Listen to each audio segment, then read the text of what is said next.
Hello, everybody. What's going on? This your girl Tiffany.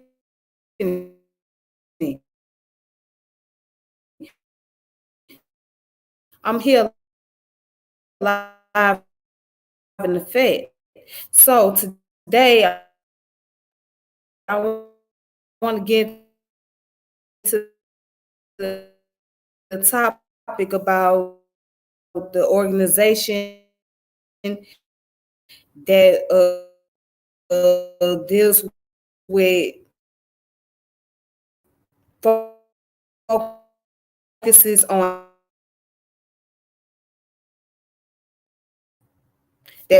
African American health,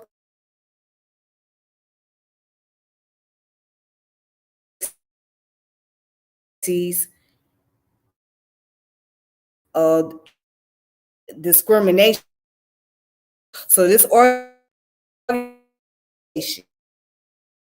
all right. So I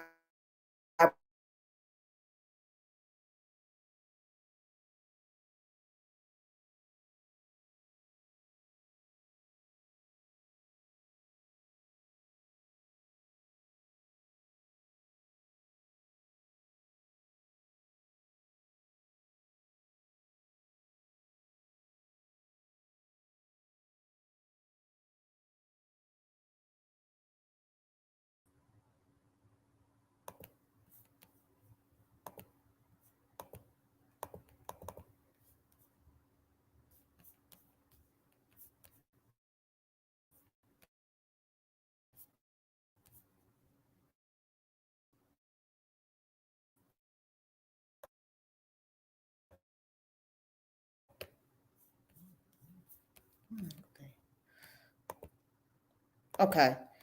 So I don't know what's going on with my screen right now.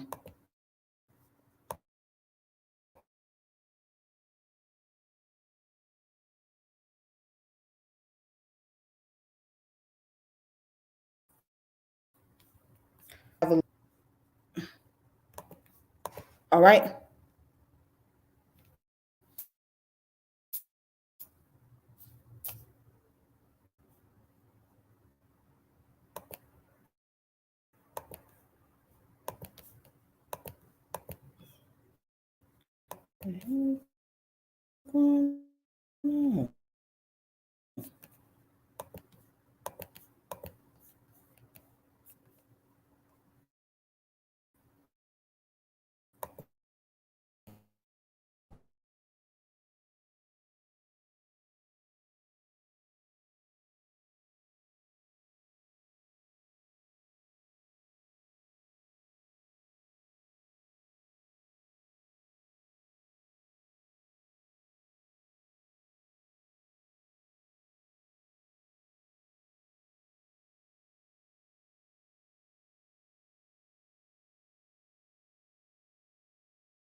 Okay, I apologize about that. I am currently experiencing some technical difficulties. So, anyways, hopefully you guys got that first picture that I showed. All right, and this is right here. This is Robert Board. Then that I've shown they were the founders of the National Medical Association. So now I'm going to go into the history, and then I got a website. Crazy. Okay, so here we go.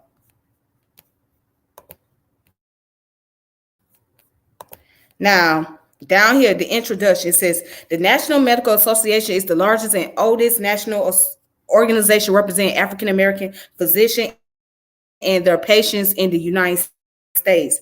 The NMA is a 501 than 30,000 African American physicians. The patients they serve with nearly 112 affiliated societies through the nation and U.S. territories. The National Medical Association has been firmly established in a leadership role in medicine.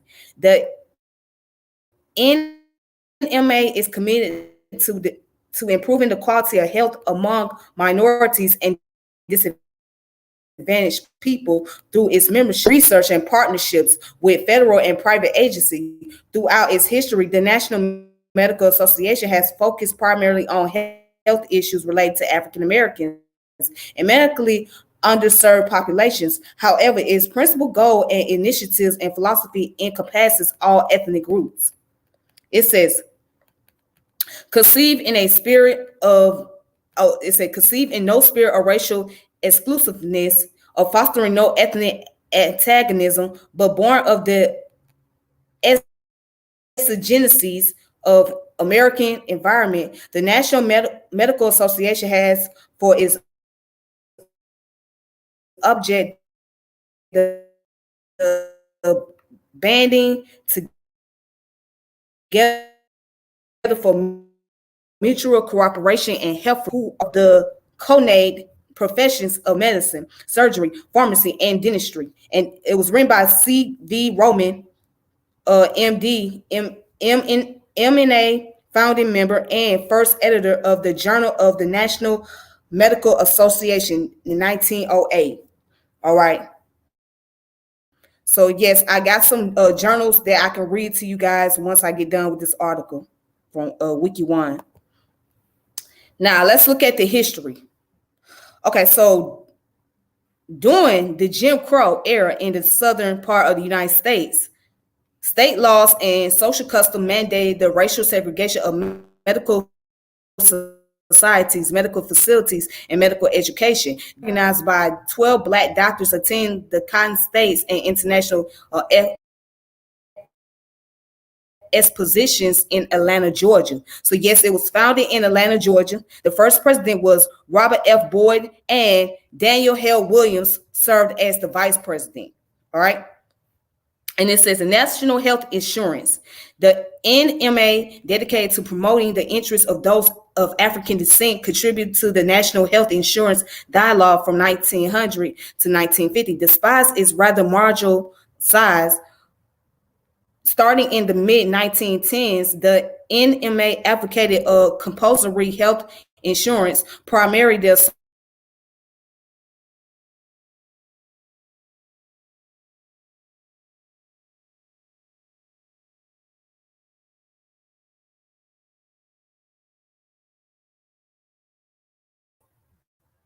Okay, I'm back, you guys.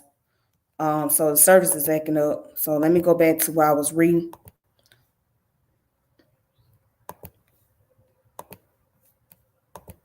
All right, so I'm gonna go back and reread what I was reading.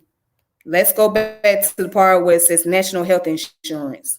All right, so the NMA, dedicated to promoting the interests of those of African descent, contributed to the National Health Insurance Dialogue from 1900 to 1950. Despite its rather marginal size, starting in the mid-1910s, the NMA advocated compulsory health insurance. Primarily, the association sought any means that provided medical care for African Americans. As an association, however, it also sought to promote the interests of African American physician, him/herself.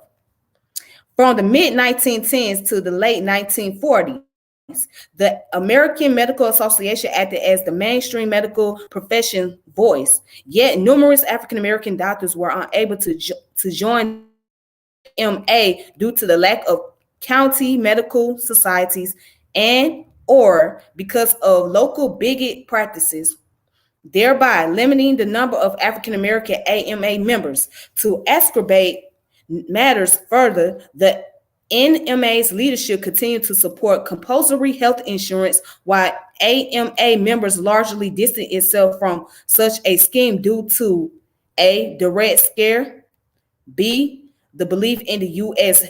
health superiority to other nations with national health insurance schemes.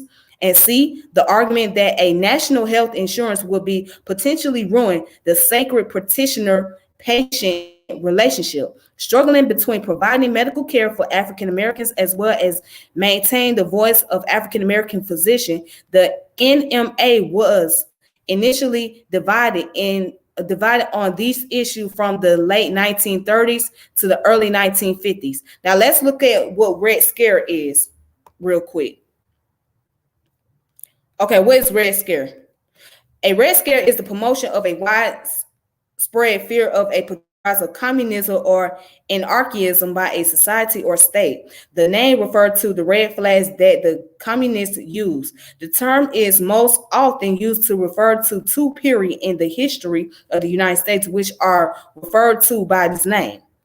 Then it goes on to say, first Red Scare, which occurred immediately after World War I, revolved around perceived threat from the American labor movement, anarchist revolution, and political radicalism. The second Red Scare, which occurred immediately after World War II, was preoccupied with the perception that national or foreign communists were infiltrating or subverting U.S. society and the federal government. All right. So that was the on-rise, right? They was afraid that there was an on-rise of communism and anarchism taking place in the United States. So, communism was the big scare of the U.S. government. It was seen as a big threat. So later on, one day, I will get into the history of communism and why so many African Americans wanted to be involved with the Socialist Party. But let's continue. Struggling between providing medical care for African Americans as well maintain the voice of African American physician, the NMA was internally divided on these issues from the late 1930s to the early 1950s. And then it says during this time period, the NMA leadership repeatedly stated their support for a national health insurance scheme through the Journal of National Medical Association as well as newspaper like the Chicago Defender. At the same time, rank and file members desirous to practice medicine supported the AMA's proposals. Indeed, during the height of the health insurance debates from 1946 to 1950, the AMA often sent guest speakers to the NMA's conferences. Such AMA officials promised the NMA memberships in their ranks as well as the right to practice medicine. All right, so as you can see, this organization that we know as the National Medical Association was created due to the racial discrimination that was practiced in the AMA, which is the American Medical Association, which did not really benefit the opportunity for Blacks in the medical fields to practice medicine, and be able to do clinical research and medical research. So a group of African Americans said, you know what, we're going to start our own organization that will be catered to those who are at the disadvantaged community, particularly African Americans, and be able to focus on the health disparity, the health crisis and issues, and figure out what could be the practical solution to combat these things. So that was one of the reasons why the National Medical Association was created, to focus on mainly the health issues of those who are in the so-called minority group. All right. So let's go ahead and continue. So I'm gonna have to go ahead and skip down to where it says in the late 1950s, the NMA took a more active interest in civil rights under the leadership of its president, T.R.M. Howard, a surgeon from Mississippi. In the months after his election as president, Howard had played a key role in the search for evidence and witnesses in the Emmett Till murder case and led the largest civil rights organization in the state, the Regional Council of Negro Leadership. In 1957, under his leadership, the NMA organized the NHOTEP. Oh, wait a minute. Let's read that again. In the late 1950s, the NMA took a more active interest in civil rights under the leadership of its president, T.R.M. Howard, a surgeon from Mississippi. In the months after his election as president, Howard had played a key role in the search for evidence and witnesses in the Emmett Till murder case and led the largest civil rights organization in the state, the Regional Council of Negro Leadership. In 1957, under his leadership, the NMA organized the Imhotep National Conference on Hospital Integration, which publicized and challenged continuing hospital segregation in both the North and the South. Now,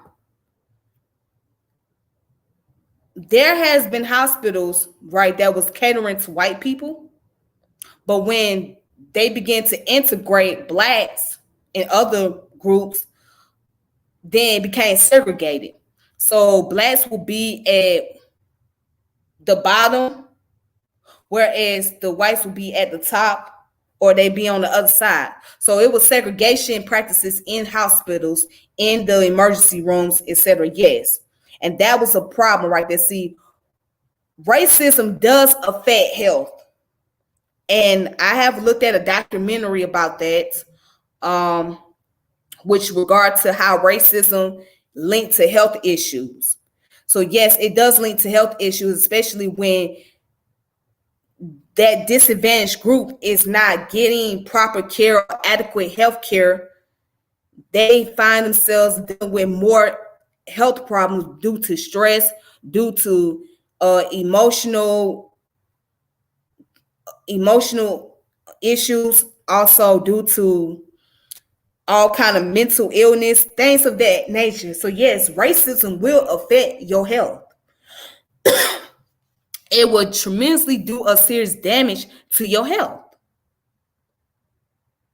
PTSD, what we currently deal with as African American, was dealing with from the form of racism, from a form of slavery. Post-traumatic stress disorder, that's very common within our community.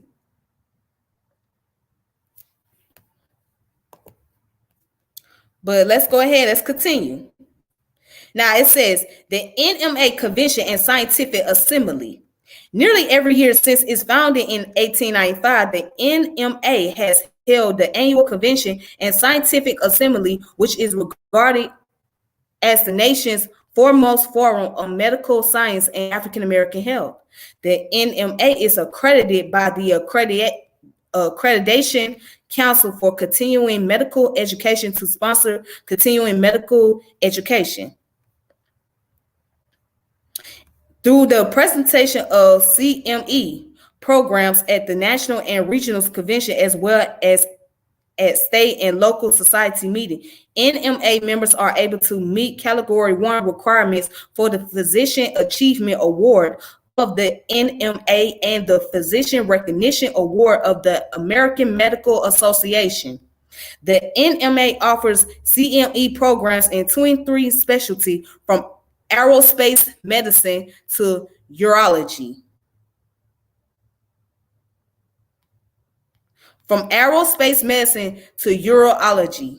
And so urology is the study of urine, study of pee. Yeah.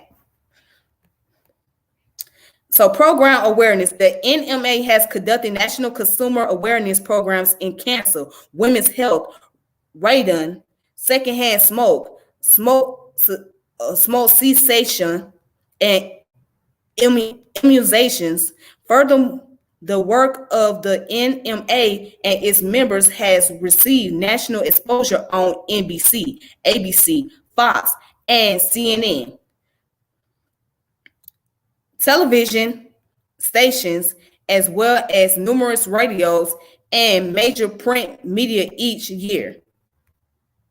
All right, so here go the Journal of the National Medical Association, the official journal of the National Medical Association. Journal of the National Medical Association began publication in 1908, soon after the founding of the NMA, with C.V. Roman as first editor, currently under the leadership of editor-in-chief Edith P. Mitchell, MD, MACP FCPP. It is a peer-reviewed publication whose purpose is to address medical care disparities of persons of African descent. All right. And so here are the references at the bottom. And there is the external links. All right, so as you can see, it is peer-reviewed, okay? They actually put out journals regarding to health disparities and health crisis that's going on within the African-American community and other communities. So as a matter of fact, I can pull up some examples. No, yeah, I'm gonna put up some examples.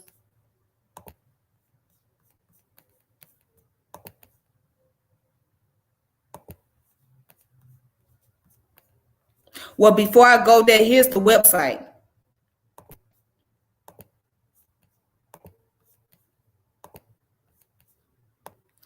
All right, so this is the website.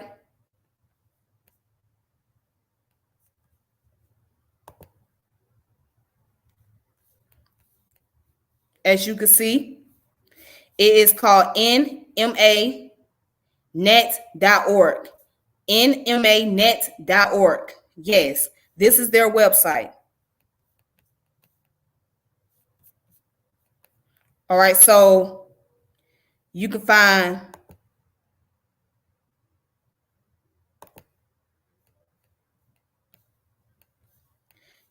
different information on here, resources. They even got resources.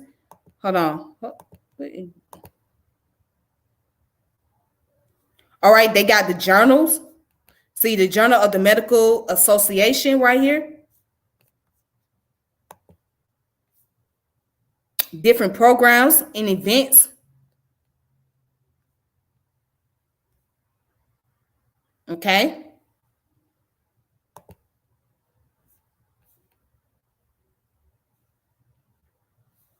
As you can see, you can read in the About section the overview, professional education, science and scholarly exchange, public health, health policies, medical education and recognition. There we go. All right. So that was the website. Now let's get into the journals.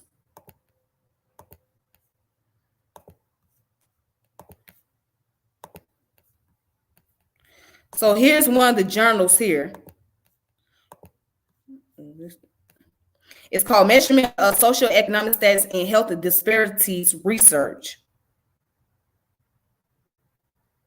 Now let's read right here. It says socioeconomic status is a frequent implicated as a contributor to the disparate health observed among racial and ethnic minorities, women, and elderly population.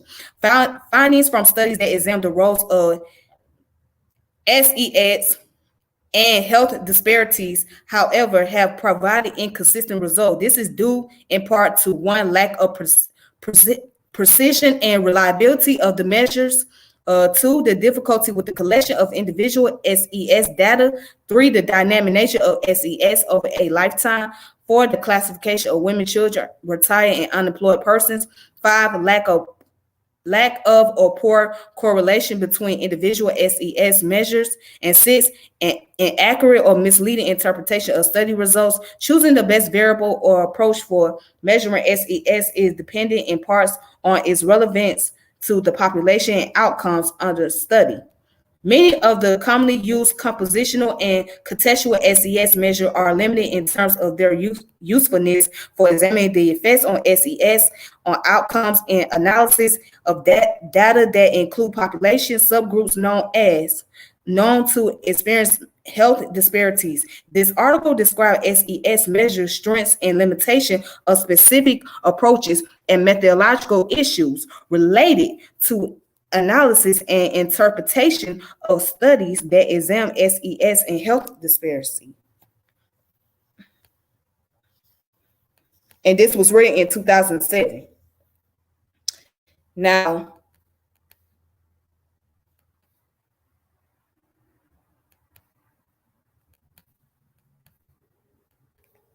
Okay, so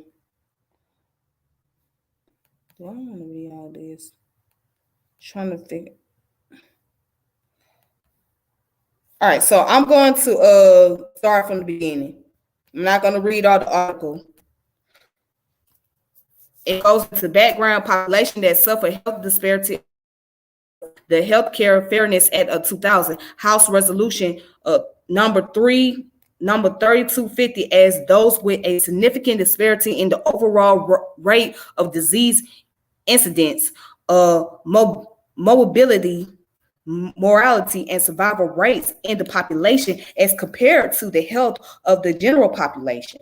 Several factors interact to influence health and health status among population, and as a consequence, health disparity among these socioeconomic status is among those most frequently implicated as a contributor to the disparities in health observed among U.S. populations. Other factors include lifestyle, the cultural and physical environment, living and working conditions, and social and community networks. SES was defined by Muller and Parcell in 1981 as the relative positions of a family or individual on a hierarchical social structure based on their access to or control over wealth, prestige, and power. More recently, SES has been defined as a broad concept that refers to the placement of persons, families, household, and census tracts or other aggregates with respect to the capacity to create or consume goods that are valued in our society. No matter how it is defined, it appears that SES, as it relates to health status / healthcare, is an attempt to capture in individuals or groups access to the basic resources required to achieve and maintain good health. Other, I don't know what it stands for, present three pathways through the SES impacts health, which includes its association with healthcare, environmental exposure, and health behavior and lifestyle. Together, these pathways are estimated to account for up to 80% of premature mortality. All right. So again, this article is dealing with the measure of socioeconomic status and health disparity research, written by Vicki L. Shavers, PhD. So she has a doctoral degree, and it was written in 2007 under the Journal of the National Medical Association. There we go.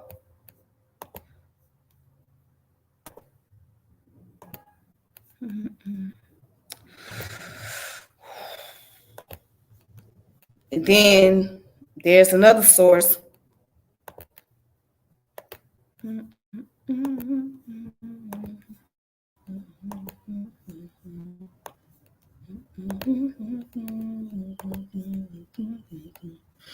All right. This one is called The Unequal Treatment Confronting Racial and Ethnic Disparities in Healthcare. Alan Nielsen, MD, Washington, D.C. Now, check this out. This was written in 2002, volume 94, number 8, Journal of National Medical Association. So right here, it goes on and says, on behalf of the Institute of Medicine and my colleagues on the committee, I would like to outline the major findings and recommendations of our report on equal treatment confronting racial and ethnic disparities in healthcare. First, a little background information. This study was done at the request of Congress, which asked the Institute of Medicine to assess the extent of racial and ethnic differences in the quality of healthcare received by patients, not attributable to known factors such as access to care, ability to pay, or insurance cover. Evaluate potential sources of these disparities, including the roles of bias, discrimination, and stereotyping at the provider, patient, institutional, and health system levels. And lastly, to provide recommendation regarding interventions to eliminate healthcare differences. Our 15-member committee met 5 times during the course of a year, reviewed all the relevant literature, gained further insights from commission papers, and convened 4 workshops to gain additional information from public. Information also was gathered from a series of focus group roundtable discussions and technical liaisons panels.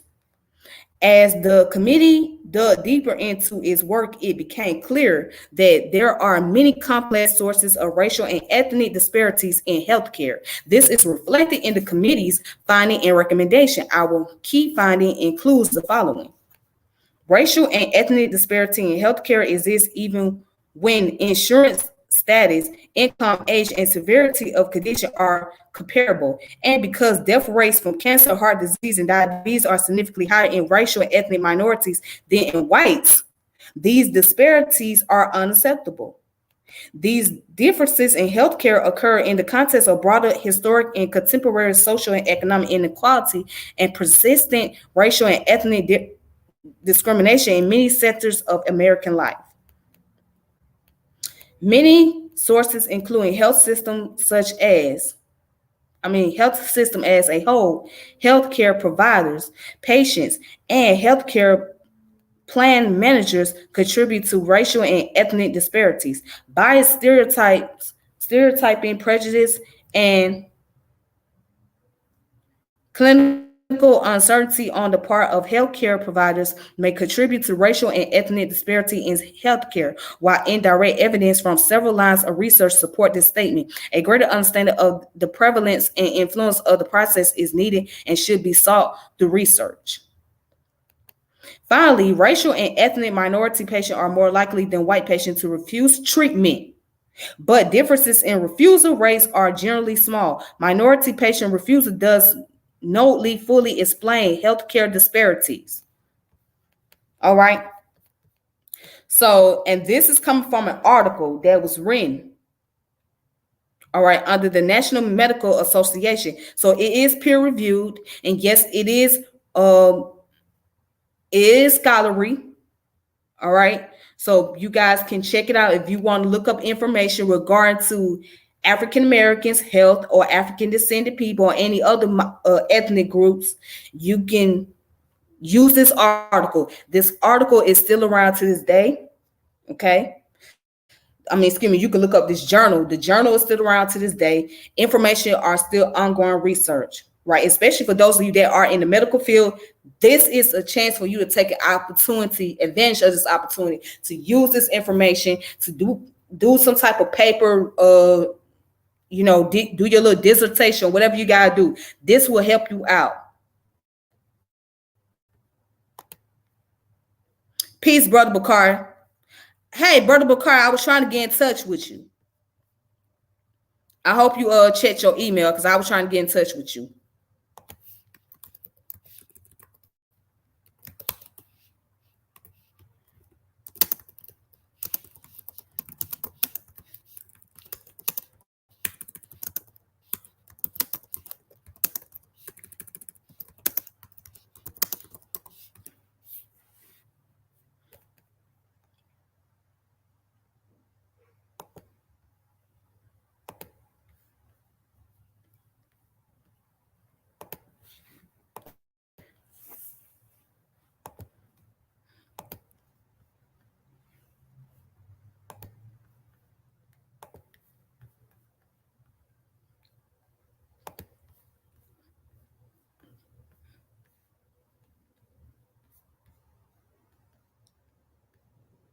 An American Health Dilemma.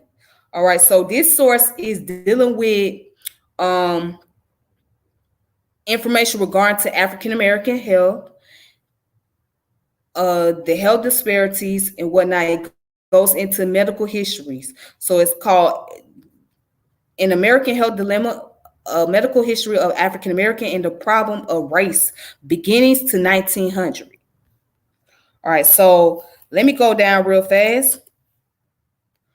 Okay, so let's go on to here where it says the reality is, as a matter of fact, let me find out what year this book was written, because I always want to make sure that I can find out the information. Okay, this book was written in 2000. It was published in 2000. And the name of the author is W. Michael Bird and Linda A. Clayton. W. Michael Bird and Linda A. Clayton. All right, so let's read down here real brief.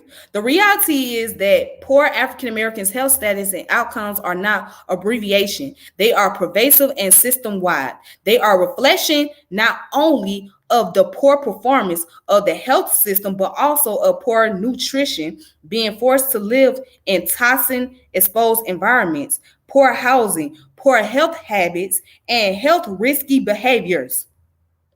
Blacks are suffering access, disease-related morbidity, and mortality from chronic disease like heart disease, hypertension, strokes, and diabetes. Are suffering more than 90,000 excess deaths annually and are suffering cancer, childhood, and infant mortality rates as high as those in many developing countries. While at least 10 to 15% of this poor health outcome can be directly related to the poor performance of the healthcare delivery system. Some 80% of the excess mortality stem from the treatable and chronic health condition or preventable disease process, which indirectly reflects the poor performance of the healthcare delivery system, as evidenced by a lack of immunizations. Lack of immunization, inability to afford to purchase medication or to keep medical appointments, and physician refusal to see patient because of their poverty and insurance status. Basic issues of accessibility, affordability, availability, and acceptability and adaptability of healthcare increasingly is existing in the realm of rhetoric, symptom exert a pragmatic influence on health policies. These aspects, along with the cultural complaints of providers, are glossed over by both media and a majority of print sources. The race and class biased performance of the healthcare system is widely accepted. Indeed, it has been part of the status quo for over 380 years, despite wide agreement that healthcare is a human right. Describing the evolution of the present dual and unequal healthcare corporation attitudes and policies accepting desperate health services and outcome based on race and class in the U.S. health system subculture is another focus of this book. All right. Now, I'm going to skip down a little bit. Okay. It says a diminishment in financing and quality of care for the poor is anticipated. This is exacerbated by the fact that the burgeoning commercial sector of the U.S. health system grudgingly accepts poor, high-risk population only if sufficient profits can be squeezed out of providing minimal care for them. All of these developments contribute to accelerate the undermining of the public health care sectors. The current substance, almost starvation level, defunding of the Health and Hospital Corporation in New York City is one dramatic example.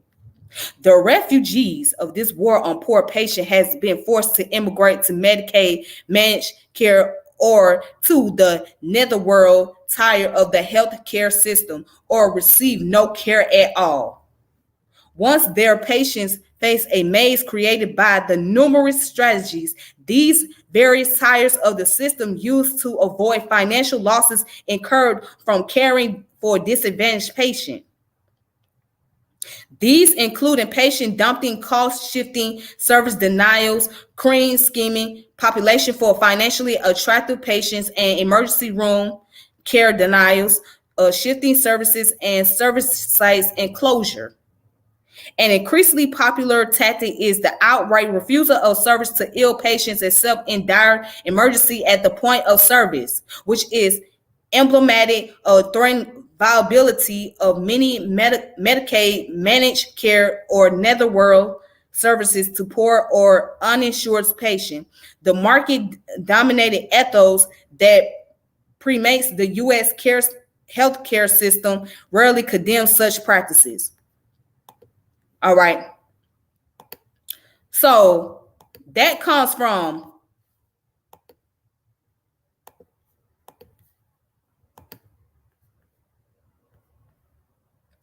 this book right here. It's called An American Health Dilemma. Okay, let me kind of zoom that out a little bit so you can see it. This book is essential reading for those interested in American history and the Black medical experience. How timely it is. All right.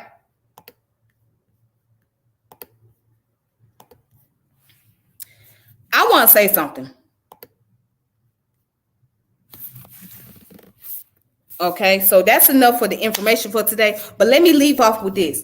Can we agree that capitalism is detrimental to our health? Because unlike in a socialist society or a socialist country, at least people get adequate health care. They receive some type of adequate health care or health insurance at that. Where here in the United States, you don't receive a bunch of adequate health care, especially if you can't afford it.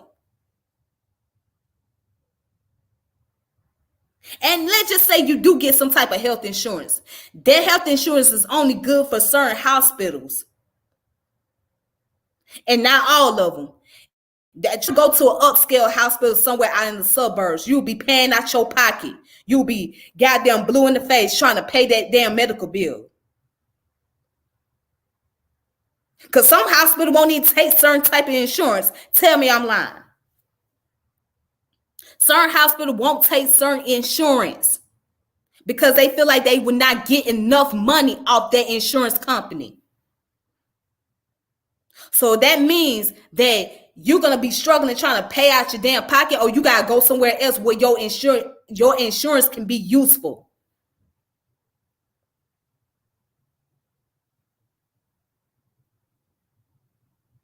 So I'm going to say this again. Yes, capitalism, in a sense, is detrimental to our health.